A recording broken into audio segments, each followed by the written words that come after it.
அனைவருக்கும் அன்பான வணக்கம். இந்த நிகழ்ச்சியில் நாம் இந்த 2024ஆம் ஆண்டின் குரு பெயர்ச்சி பலன்களை பார்க்கலாம். நிகழும் ஸ்ரீ மங்களகரமான குரோதி வருடம் சித்திரை மாதம் 18ஆம் தேதி 1/5/2024 தேய்பிறை அஷ்டமி திதி திருவோணம் நட்சத்திரம் சித்த யோகம் கூடிய நாளில் இந்த குரு பகவான் 1/5/2024 முதல் 11/5/2025 வரையில் மேஷ ராசியில் இருந்து ரிஷப ராசிக்கு பெயர்ச்சி ஆகின்றார். குரு பகவான் பெயர்ச்சி ஆகும் போது கிரகங்களின் சஞ்சாரத்தை பார்த்தால் ரிஷபத்தில் குரு, கன்னியில் கேது, கும்பத்தில் சனி, மீனத்தில் ராகு என இந்த ஆண்டு கிரகங்கள் சஞ்சரிக்கின்றன.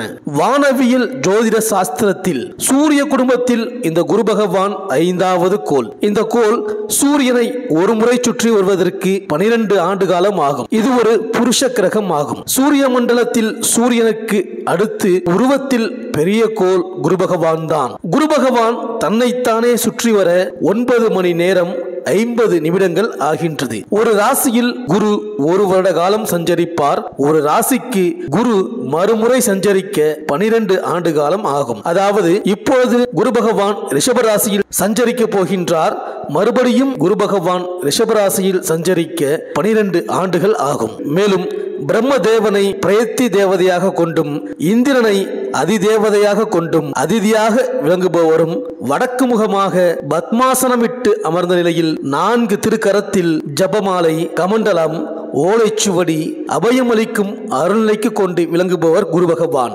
ஆங்கிரச கோத்திரம் சிந்து அதிபதியாகவும் சைத்திர சுத்தம் என்னும் சித்திரை மாத வளர்பிறை துவாதசி அவிட்ட நட்சத்திரம் குரு வாரத்தில் உதித்தவர் இந்த குரு பகவான். தனுசு மீன ராசியின் உபயராசியாகவும் நெருப்பு நீர் ராசிக்கு அதிபதியாகவும் விளங்குபவர். நீண்ட செவ்வக வடிவில் பொன் நிறத்தில் வடக்கு முகமாக சனகதானியம் எனும் கொண்டைக்கடலை பிரீத்தியாகவும் கொள்பவர். தனகாரகன், சந்ததி, அறிவுக்கு அதிபதி, வம்ச விருத்தி அளிப்பவர் குருவே.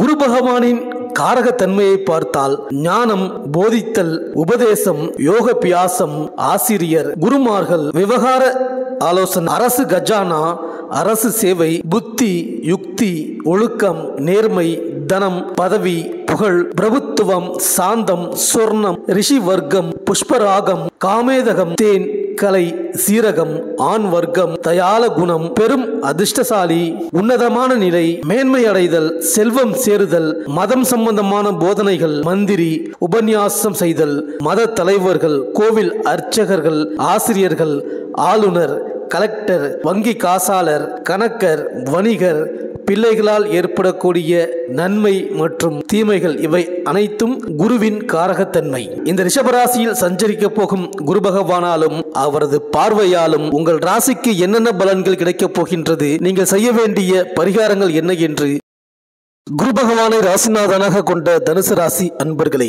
உங்கள் ராசிக்கும் வீடு வாகன சுகஸ்தானத்திற்கும் அதிபதியான குரு பகவான் இதுவரை உங்கள் ராசிக்கு 5ஆம் இடமான பூர்வ புண்ணிய ஸ்தானத்தில் அமர்ந்து பல நல்ல பலன்களை தந்தார். இந்த குரு பயிற்சிக்கு பிறகு அவர் உங்கள் ராசிக்கு 6ஆம் இடமான ருணரோக சத்ருஸ்தானத்தில் சஞ்சாரம் செய்கிறார். 6ஆம் இடம் மறைவு ஸ்தானம். அதனால் குரு பகவான் நல்ல பலன்களை தருவாரா என்று நீங்கள் யோசிக்க வேண்டாம். மறைந்த குரு தனது பார்வை பலத்தால் நிறைந்து தருவார் என்பது ஏற்ப நல்ல பலன்களை நடக்கும். பணம் கொடுக்கல் வாங்கலில் கவனமாக இருப்பது அவசியம். அடுத்தவர்களுக்காக ஜாமீன் கையெழுத்துக்களை போடுவது, ஜாமீன் தருவது, பொறுப்புகளை ஏற்பது ஆகியவற்றில் எச்சரிக்கை அவசியம். இவற்றை தவிர்ப்பதன் மூலம் தேவையில்லாமல் பிரச்சனைகள் வருவதை தடுக்கலாம். உடல் ஆரோக்கியத்தில் கவனம் செலுத்துவது நல்லது. தொழில் வியாபாரத்திற்காக கடன் பெறுவதில் தாமதம் ஏற்படலாம். இடம் மாறுதல் உண்டாகக்கூடும். குடும்பத்தினர் மற்றும் உறவினர்களிடம் வீண் வாக்குவாதங்களை தவிர்ப்பதன் மூலம் நன்மை உண்டாகும். எடுத்த காரியத்தை செய்து முடிப்பதில் தாமதம் ஏற்படலாம். அதனால் திட்டமிட்டு செயல்படுவது அனுகூலமான பலனை தரும். மேலும் உங்கள் ராசிக்கு தொழில் ஸ்தானமான 10ஆம் இடத்தை குரு பகவான் பார்ப்பதால் தொழில் வியாபாரத்தில் இருந்த பின்னடைவு நீங்கும். புதிதாக தொழில் வியாபாரம் தொடங்க நீங்கள் எடுக்கும் முயற்சிகளில் முன்னேற்றம் காணப்படும். உத்தியோகத்தில் இருப்பவர்கள் வழக்கத்தை விட கூடுதலாக பணிகளை கவனிக்க வேண்டி வரலாம். சக ஊழியர்களின் பணிகளையும் சேர்த்து செய்ய வேண்டி இருக்கும். புதிய வேலைகளுக்காக எடுக்கும் முயற்சிகள் சாதகமான பலனை தரும். நீண்ட நாட்களாக நிலுவையில் இருந்த தொகை வந்து சேரும். உங்கள் ராசிக்கு 12ஆம் இடமான அயன சயனஸ்தானத்தை குரு குரு பகவான் பார்ப்பதால் வெளியூர் பயணங்களால் அலைச்சல் இருந்தாலும் அதனால் அனுகூலமான பலன்கள் உண்டாகும். வேலை பளு அதிகமாக இருந்தாலும் அதனால் உறக்கம் பாதிக்கப்படாது. வெளிநாட்டு பயணங்கள் செல்வதில் தாமதம் ஏற்பட்டாலும் அதனால் நல்ல பலனை கிடைக்கும். சுப செலவுகள் செய்ய வேண்டியிருக்கும். உங்கள் ராசிக்கு 2ஆம் இடமான தனஸ்தானத்தை குரு பகவான் பார்ப்பதால் வருமானம் வருவது வழக்கம் போல் இருக்கும். சேமிப்பில் கவனம் செலுத்துவீர்கள். வீட்டிற்கு தேவையான பொருட்களை வாங்குவீர்கள். குடும்பத்தில் இருப்பவர்களின் தேவைகளை பூர்த்தி செய்வீர்கள். யாருக்கும் வாக்கு கொடுக்கும் முன் யோசித்து செயல்படுவது நன்மை தரும். சில நேரங்களில் கொடுத்த வாக்கை காப்பாற்ற கூடுதல் முயற்சி செய்ய வேண்டியிருக்கும். மேலும் ரிஷப ராசியில் சஞ்சரிக்கும் குரு பகவான் சூரியனின் நட்சத்திரமான கார்த்திகை, சந்திரனின் நட்சத்திரமான ரோகிணி, செவ்வாயின் நட்சத்திரமான மிருகசீரிஷம் ஆகிய நட்சத்திரங்களில் சஞ்சரிப்பதுடன் சந்திரன் செவ்வாய் நட்சத்திரங்களில் வக்ரம் பெறுகிறார்.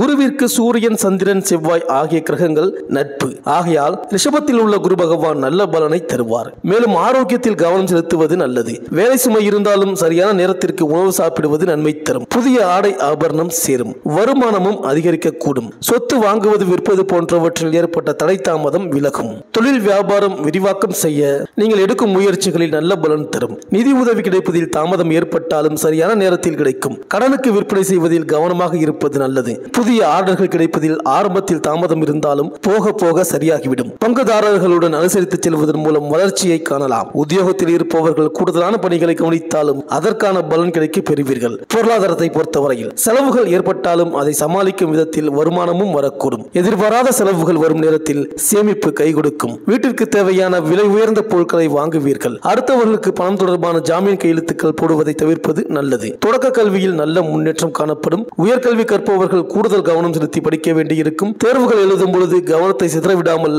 கவனமாக எழுதுவது அதிக மதிப்பெண் பெற உதவும். படித்த படிப்பிற்கான கேம்பஸ் இன்டர்வியூவில் கலந்து கொள்ளும் பொழுது கூடுதல் கவனத்துடன் செய்வது நல்லது. தொழிற்கல்வி கற்பவர்கள் முன்னேற்றம் காண்பீர்கள். குடும்பத்தில் இருப்பவர்களின் தேவைகளை பூர்த்தி செய்வதில் உறவினர்களின் மூலம் குடும்பத்தில் மகிழ்ச்சி உண்டாகும். திருமணம் ஆகாதவர்கள் அதற்காக எடுக்கும் முயற்சிகளில் சாதகமான பலன் கிடைக்க பெறுவீர்கள். மனதுக்கு பிடித்த வாழ்க்கை துணை அமையக்கூடும். வெளிநாட்டு பயணம் செய்ய எடுக்கும் முயற்சிகளில் தாமதம் ஏற்பட்டாலும் முடிவில் நல்ல பலனே கிடைக்கும். வெளிநாடு செல்ல தனியாரிடம் பணம் தருபவர்கள் கவனமாக இருப்பது நன்மை தரும். இந்த தனுசு ராசி அன்பர்கள் சித்தர்கள், மகான்களை தரிசனம் செய்வது, குருஸ்தானத்தில் உள்ளவர்களை வணங்கி அவர்களது ஆசிகளை பெறுவதன் மூலம் வாழ்க்கையில் முன்னேற்றங்களை காணலாம். இந்த வீடியோ உங்களுக்கு பிடிச்சிருந்தா லைக் பண்ணுங்க, உங்க ஃப்ரெண்ட்ஸ்களுக்கு ஷேர் பண்ணுங்க. நம்ம சேனலை தொடர்ந்து பார்க்க மறக்காம சப்ஸ்கிரைப் பண்ணுங்க. பக்கத்தில் இருக்கிற பெல் ஐக்கானை கிளிக் பண்ணிக்கிங்க. மீண்டும் அடுத்த வீடியோவில் சந்திப்போம். நன்றி, வணக்கம்.